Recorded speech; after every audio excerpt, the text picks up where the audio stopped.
Have you heard the word viatical settlement? Doesn't have anything to do with the Vatican. A viatical settlement is something which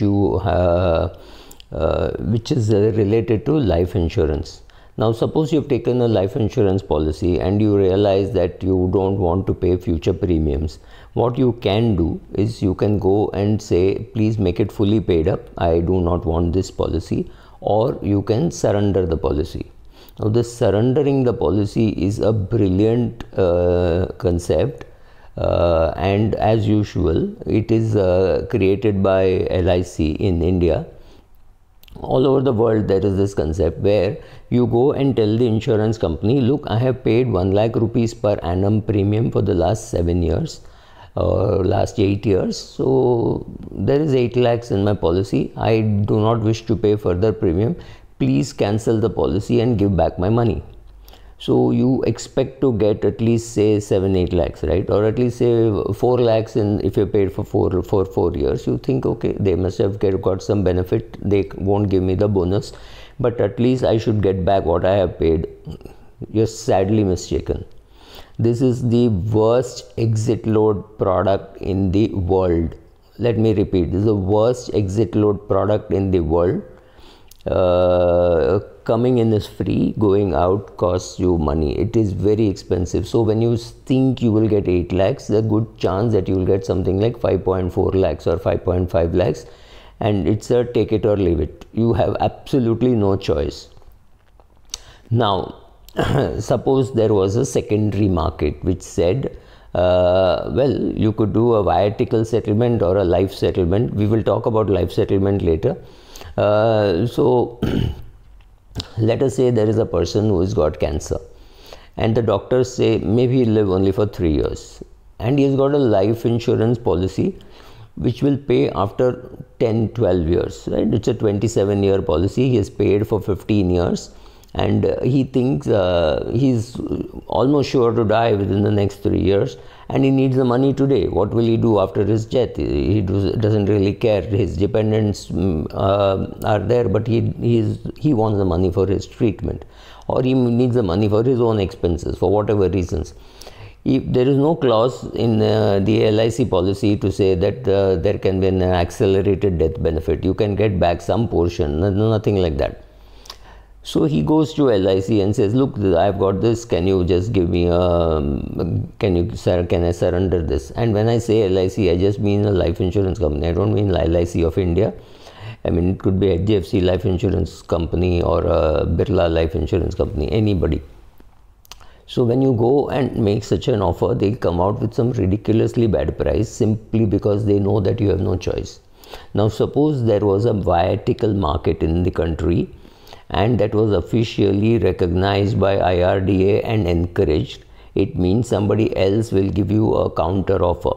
Now suppose I paid for 15 years and I paid 1 lakh per annum premium, which means 15 lakhs, and this company offers me, the insurance company to whom I go offers me 16 lakhs as the surrender value, and I think I should get more.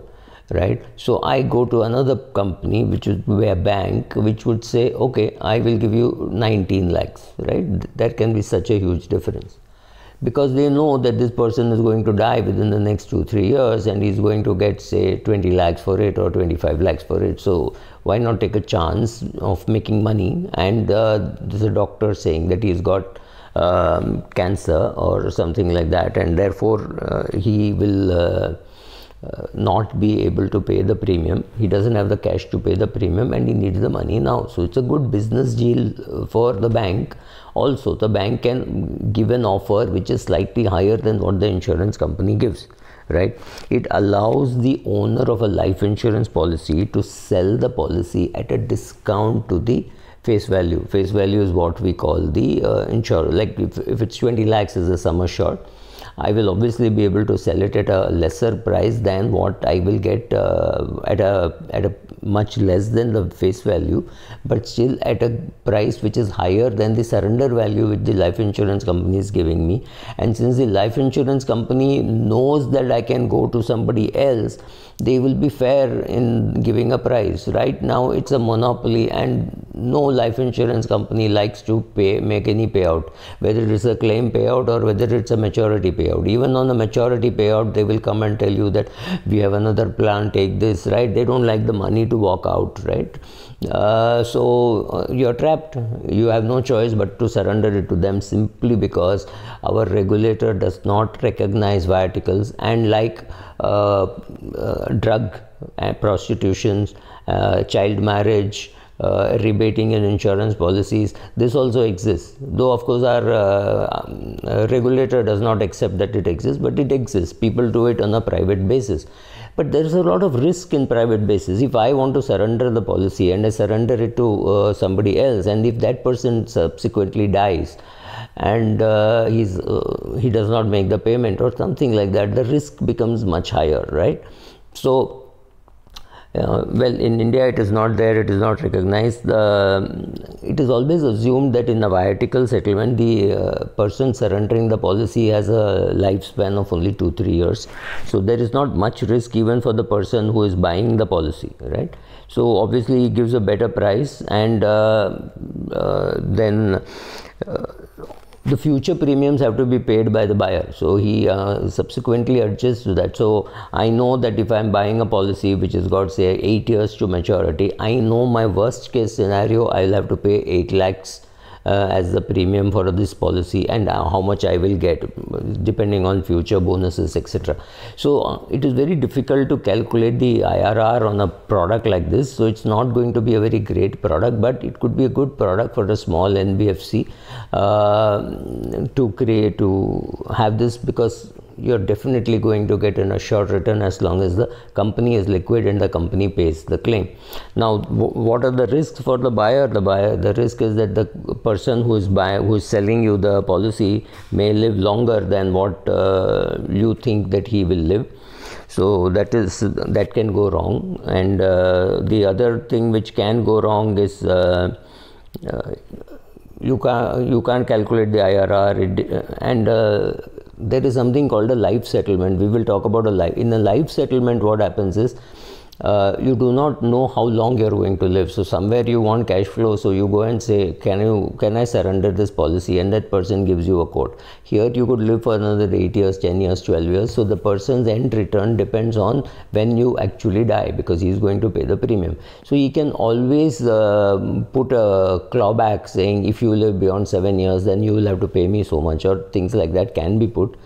You can put collars and handcuffs and ceilings and bottoms. You can put all those things and create a contract.